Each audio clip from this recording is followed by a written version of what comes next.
এই যে রায়ের ফার্স্ট ডে আউটফিট রেডি হয়ে গেছে মাম্মা। এখন আমরা একটু বিচে যাব। কটা বাজে গো এখন? বাজে 10:14।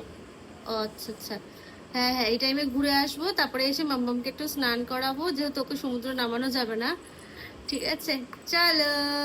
আর এই যে তোমাদের দাদা ভাইয়ের আউটফিট সেই ঝাঁকানাকা। আমি আর আমার মেয়ে যাচ্ছি, আর কেউ যাচ্ছে না। তাই তো। আর এই যে মামু, মামা হলো জেড প্লাস সিকিউরিটি গার্ড। হে হে হে হে। আর কেয়ার চলো টেকারটা বাবা। দেখি দাও, কেয়ার টেকারটা দেখি দাও, আয়নাতে কেয়ার টেকারটা, আর এই যে কেয়ারটেকার, তাই না? আয়নাতে কেয়ার টেকারটা। হে হে হে, আমার আমার ফার্স্ট ডে আউটফিট এটা। ফুল দেখাতে পাচ্ছি না কারণ এখানে বড় সব মিরর নেই। নতুন, তোমাদের দিদিভাইয়ের সব নতুন, সব সব যা যা পড়বেন, যা যা যে কটা ড্রেস দেখবা সব নতুন। আর তুমি যেটা পরেছো সেটা কি পুরনো? ঠিক আছে, এটা বহু পুরনো, এটা আমি